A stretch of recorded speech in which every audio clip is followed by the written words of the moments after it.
Hello ladies and gentlemen, Keaton here and welcome to Nuclear Throne update number 61. For those of you who do not know, this is a one time a week where we here at Tengu Drop take a look at the latest Nuclear Throne update, grab that changelog, put it into video format for your viewing pleasure, and show you as much as possible. With that said, before we head into update number 61, let's quickly recap what happened in update number 60. Update number 60 not only introduced a new batch of golden weapons to the game, but Vlambeer also introduced a new weapon to the game called the Devastator. The last of the Ultra mutations were added, as well as a bunch of new art for various mutations. Tons of balances, fixes, and changes were made, one of which we accidentally misread last week, made up the rest of the update in a nutshell.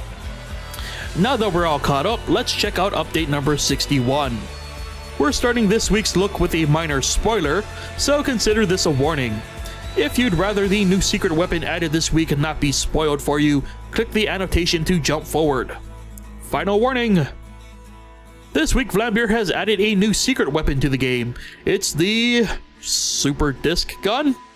Yes, Vlambeer have added a disc gun that doesn't just fire one disc, but fires 5 discs at once. It seems that should players ever feel they're not dodging enough dangers in a level, cue the Super Disc Gun to mend those masochistic woes. But players shouldn't feel too worried. Vlambeer note that this gun will only show up under certain rare conditions, so don't expect this gun to drop very often. Chicken has received a new throne butt this week, allowing her to move at a normal pace while her slow-mo is activated. This update replaces Chicken's old throne butt, which allowed her to attack at normal speed while her slow-mo ability was activated.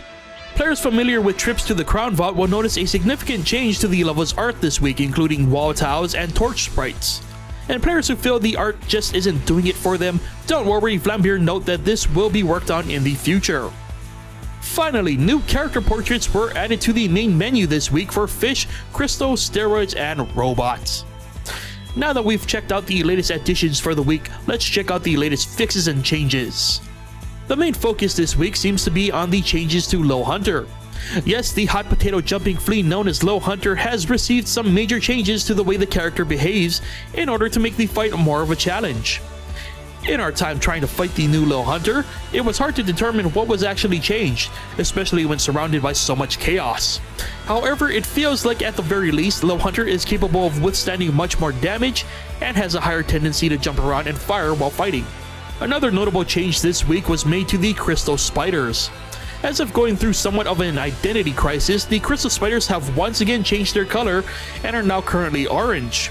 This change replaces the previous Ode green color, but longtime players may remember that the Crystal Spiders were once purple too, making this the third color of the rainbow the Crystal Spiders have gone through. A lot of changes were made this week, so we'll be listing off only a few. As always, if you would like to read the full changelog for yourself, a link can be found in the description below. Changes this week include a higher rate of fire for energy hammers, but a lower rate of fire for the energy swords. And lightning shotguns now have a wider spread. The Rabbit's Paw mutation received a nerf, while the mutation Lucky Shot was improved. And the Hammerhead mutation requires less pushing, possibly in response to last week's tweak. Fire traps have longer pauses between bursts, cursed chests no longer drop low-tier weapons, and enemies now gain 10% more health per loop. Finally, IDPD grenades now make a sound before detonating, so keep an ear open. Fixes this week include the quick restart crash that plagued our most recent one-shot video, various behaviors of props and enemies were fixed, and a super cool save exploit was patched up. And those are some of the fixes and changes for the week. Once again, you can find a link to the full changelog for this week's update in the description below. Now let's check out what the community has been up to.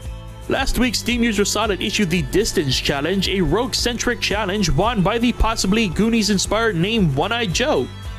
This week, Solid has issued the Strong Arm Challenge, a chicken-based challenge with only one rule restriction: no explosive weapons. For more information on this challenge, be sure to check out the link in the description below listed under Community Link Dump.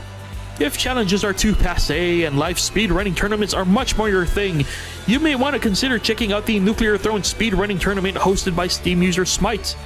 The next event is scheduled to take place on February 7th, 2015. Anyone interested in the event either as a spectator or a participant should check out the link in the description below for everything including rules, requirements, and where to watch this all go down. And of course, be sure to check out the Nuclear Throne wiki while you're at it to get caught up on all the intricate numbers and stats that make up Nuclear Throne. That's it for update number 61. As stated earlier, the changes to Little Hunter aren't very obvious, and the fight is still a race to destroy the poor fool as fast as possible. The main reason people seem to gun for Little Hunter as fast as they do is because the Frozen City is often infested with surrounding dangers, even more so than Big Bandit or Big Dog. But Little Hunter is still a work in progress, so things may get better in the future. Here's hoping, at least. Anyway, if you haven't already purchased Nuclear Throne and you want to learn more about it, be sure to check out nuclearthrone.com. You can also subscribe to Vlambeer's Twitch channel where they live stream the development of this game every Tuesday and Thursday. Subscribing gives you access to Nuclear Throne emoticons to use on twitch.tv, as well as a Steam copy of the game. And of course, we here at Tengu Drop do our best to cover the latest Nuclear Throne update every weekend, and we also do a Nuclear Throne playthrough called the One Shot every Thursday. So be sure to check back often, or just subscribe to the channel. As always, I'm interested to hear your thoughts on the latest additions and changes made to the game. How do you feel about the new Little Hunter? How do you feel about the Super Disc Gun? Be sure to leave your thoughts in the comment section below. Thank you for watching, hope you enjoyed it, hope it was informative, and I'll see you guys next week. Bye!